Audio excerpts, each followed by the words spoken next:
V9 news స్వాగతం. నా పేరు కిరణ్ కుమార్. ఇప్పుడు హెడ్లైన్స్. డిసెంబర్ 31 కల్లా స్టీల్ ప్లాంట్ ప్రైవేటీకరణ రద్దు అయినట్టుగా ప్రకటించాలి. ఎక్స్ కేంద్ర మంత్రి చింతా మోహన్.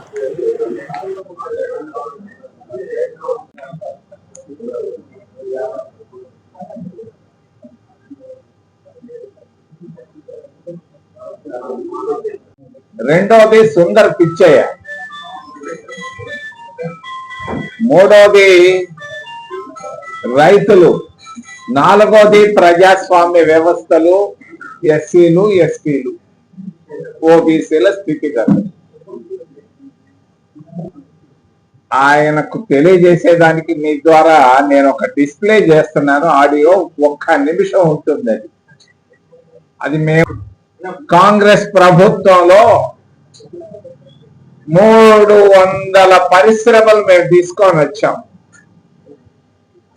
1,00,000 మందికి ఉద్యోగాలు ఇచ్చాం. $100 బిలియన్ ఇన్వెస్ట్మెంట్ జరిగింది. 65,000 కోట్ల రూపాయల ఎగుమతులు ప్రతి సంవత్సరం జరుగుతా ఉన్నాయి శ్రీ సిటీ నుంచి. కాంగ్రెస్ ప్రభుత్వం చెప్పకుండానే చేసి చూపించింది. దానికి మీ ముందు ఈ చిన్న డిస్ప్లే పెడుతున్నాను. It was a desert. Some small plants used to be there, some tanks used to be there. We never expected that this area will develop like this. Today, Honorable Chief Minister of Andhra Pradesh inaugurated 20 industries, laid the foundation for more than 10 industries. Almost 30 industries going to come in this region, a small backward area of Rayalaseema. And I don't think anywhere in India or any state in India 20 industries started in one day. The entire credit goes to the government of Andhra Pradesh, the Chief Minister of Honorable Chief Minister of Andhra Pradesh, and also Mr. Ravi Sanna Reddy. When he started, I opposed him. When he started, I opposed him. I thought that he has come here to take the land and taking away from the poor people, and he may not give it back to the nation. But after a long time, and I think after 3 years, he has stood on his promise. What he said, he has delivered to the nation. We are happy. గౌరవ ముఖ్యమంత్రి గారు December 31వ తేదీ లోపల ఉక్కు ఫ్యాక్టరీని కేంద్ర ప్రభుత్వ cabinet లో నుంచి ప్రైవేటీకరణను వెనక్కి తీసుకునే ప్రయత్నం చేయాలి, పూర్తి చేయాలి. లేకపోతే ఎన్డీఏ నుంచి బయట రావాలి చంద్రబాబు నాయుడు అని చెప్పి నేను చెప్పడం జరిగింది. దాన్ని మరలా విశాఖపట్నం నుంచి ఇంకా దాదాపు 2 నెలలు ఉంది. ఆయనకి గుర్తు చేసేదాని కొరకే ఈ రోజు వచ్చాను. ఆయన లండన్ లో ఉన్నాడు. ఆయనకు వినపడుతుందో కనపడుతుందో తెలియదు. కానీ మరి 40 సంవత్సరాల క్రితం తెలుగుదేశం పార్టీ పుట్టింది ఆంధ్రుల ఆత్మగౌరవాన్ని కొరకు. మరి ఈరోజు విశాఖ ఉక్కు ఫ్యాక్టరీ అనేది ఆంధ్రుల ఆత్మగౌరవానికి సంబంధించినటువంటి విషయం. దీనిపైన కాలయాపన చేయడం మంచిది కాదు. వాళ్ళందరూ ఫ్రస్ట్రేషన్ లో ఉన్నారు. పనిచేస్తున్నటువంటి ఉద్యోగస్తులు చెప్పుకోలేక మరి కన్నీటితో ఉన్నారు. ఇది వాస్తవం. చంద్రబాబు నాయుడు మరి యోగా కొరకు తీసుకొచ్చాడు మోడీ గారిని. సంతోషం. 300 కోట్ల రూపాయలు ఖర్చు పెట్టినట్టుగా తెలుస్తా ఉంది. మరి నేను అడుగుతున్నాను చంద్రబాబు నాయుడుకి, డిసెంబర్ 31వ తేదీ లోపల ఈ చిన్న పనికి మాలిన ప్రకటనలు మాకొద్దు. కేంద్ర కేబినెట్ లో నుంచి దీన్ని విత్డ్రా చేస్తారా లేదా ప్రైవేటీకరణ అంశాన్ని అనే విషయాన్ని నేను స్పష్టంగా తెలియజేస్తున్నాను. తెలుగుదేశం పార్టీ పుట్టింది ఆత్మగౌరవానికి. ఎన్టీ రామారావు ఆ రోజు ప్రతి దగ్గర తిరిగి చెప్పాడు. ఈ రోజు విశాఖ ఉక్కు అనేది ఆంధ్రుల ఆత్మగౌరవం. దీనికి కాపాడతాడా లేదా చంద్రబాబు నాయుడు? డిసెంబర్ 31 లోపల మోడీ ప్రభుత్వంలో నుంచి ఒకటి స్పష్టంగా రావాలి బ్రేకింగ్ న్యూస్ లో. ఏంటంటే విశాఖ ఉక్కు ఫ్యాక్టరీ ప్రైవేటీకరణను మేము మానుకున్నాం, ఆపేశామని కేంద్ర కేబినెట్ నుంచి రావాలి. అంతేగాని పిల్లకాయలు వచ్చి వాళ్ళొచ్చి వీళ్ళొచ్చి చెప్పడం ప్రయోజనం లేదు. మరి పరిశ్రమలో నేను ఇప్పుడే చెప్పాను, దాన్ని సుందర పిచ్చయ్యను గురించి చాలా ఎక్కువగా చెప్తున్నాను. సుందర పిచ్చయ్య బీదవాడు కాదు, ప్రపంచంలో పెద్ద కోటీశ్వరుడు.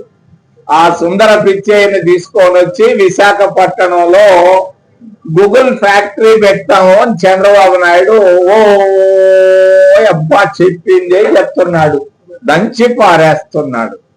మరి ఈ నిరుపేదైనటువంటి సుందర పిచ్చయ్యకి దాదాపుగా 22,000 కోట్ల రూపాయలు సబ్సిడీలు ఇస్తున్నట్టుగా మాకు వినపడతా ఉంది.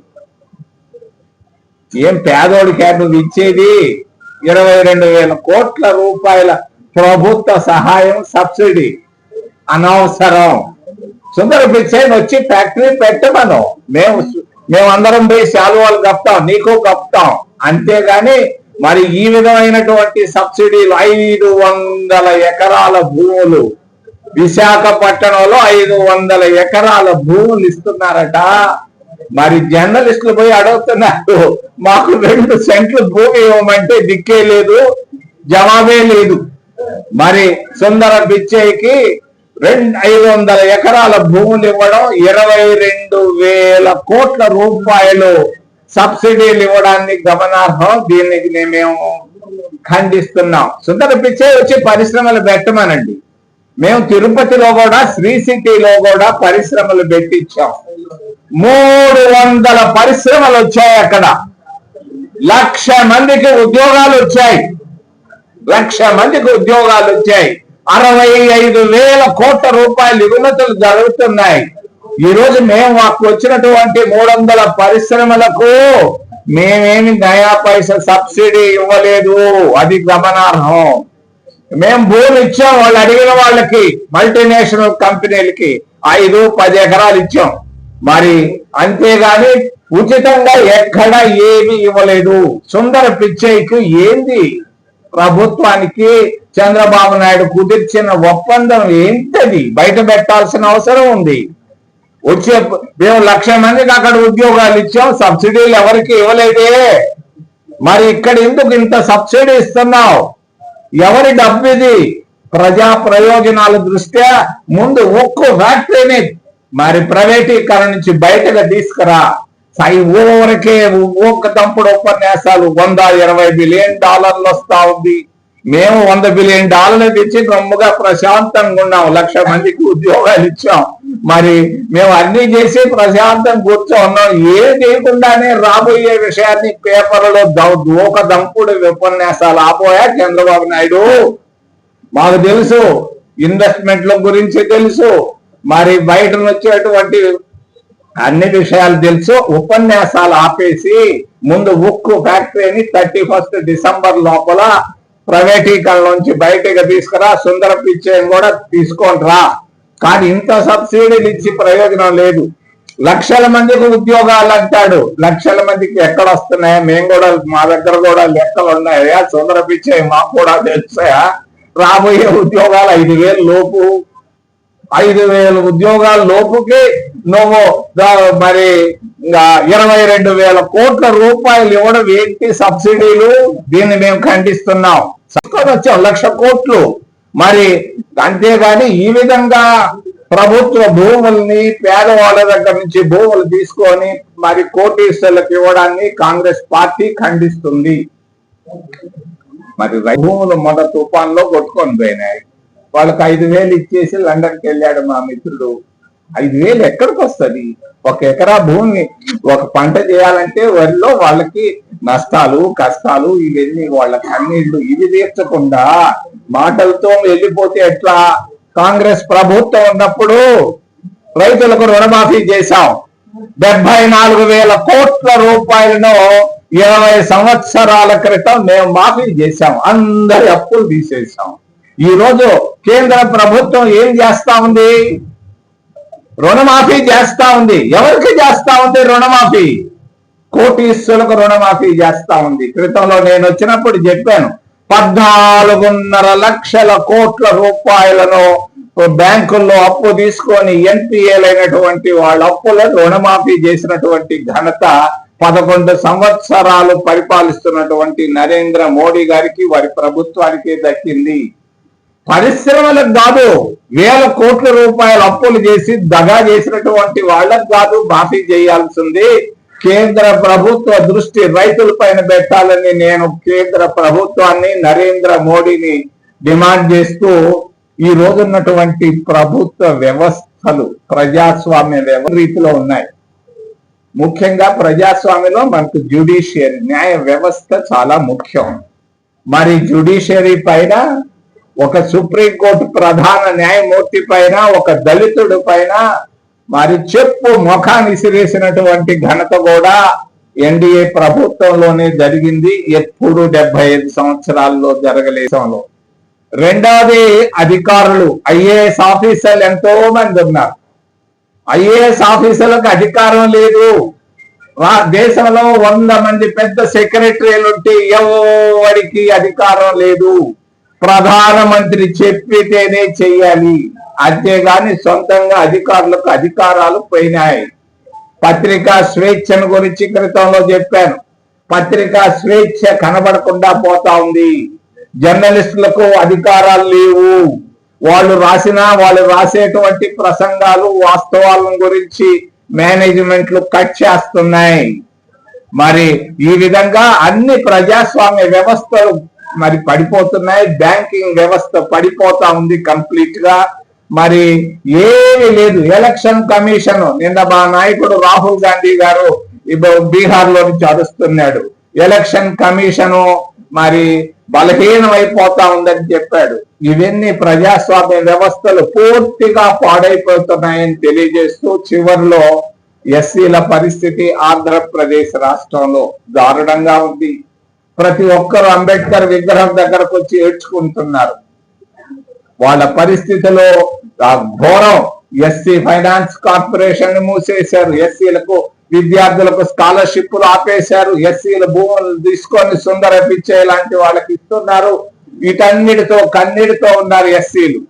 ఓబీసీల పరిస్థితి, ప్రభుత్వ ఉద్యోగాలు 22,000 కోట్ల ఉద్యోగాలు ఇస్తానటువంటి నరేంద్ర మోడీ కనీసం 1-2 లక్షల ఉద్యోగాలు ఇవ్వలేకపోయాడు. ప్రభుత్వ రంగంలో ఉన్నటువంటి ఉద్యోగాలు, రైల్వేలు గాని, టెలిఫోన్లు గాని, పోర్ట్ ట్రస్ట్లు గాని, ఇక్కడ ఉన్నటువంటి ఉద్యోగాల్లో రిక్రూట్మెంట్ జరగకుండా ఓబీసీలు ఎస్సీలకు మరి ఉద్యోగ అవకాశాలు లేకుండా దారుణంగా ఉన్నటువంటి మరి కేంద్ర ప్రభుత్వాన్ని, రాష్ట్ర ప్రభుత్వం కూడా విశాఖ ఉక్కు ఫ్యాక్టరీని డిసెంబర్ 31వ తేదీ అర్ధరాత్రి లోపల మరి చంద్రబాబు నాయుడు ప్రైవేటీకరణ నుంచి బయటకు తీసుకొని వచ్చి, లేకపోతే 1వ తేదీ రాజీనామా పెట్టి నీ ఎన్డీఏ ప్రభుత్వానికి మరి నువ్వు కూటమి ప్రభుత్వం నుంచి బయటకు రావాలని నేను డిమాండ్ చేస్తూ ఏదో ప్రశ్నలు ఉంటే అడగమని మిమ్మల్ని చేతులెత్తి ప్రార్థిస్తున్నా. మరి ముఖ్యంగా రైతుల భూములు పాడైపోయినాయి. 10 లక్షల ఎకరాల భూములు పాడైపోయినాయి. వాళ్ళకి కావాల్సినటువంటి సహాయం చేయకుండా కాంగ్రెస్ ప్రభుత్వం క్రితంలో చేసిన విధంగా కాకుండా చంద్రబాబు నాయుడు ఐ వాష్ చేస్తున్నాడు. 5,000 రూపాయలు ఇచ్చేసి లండన్ పోయాడు ఆయన. అది కాదు, వాళ్ళకి ఆదుకోవాల్సింది ఎంతో ఉంది. ఏమీ ఆదుకోలేకపోయింది రాష్ట్ర ప్రభుత్వం తుఫాన్లో.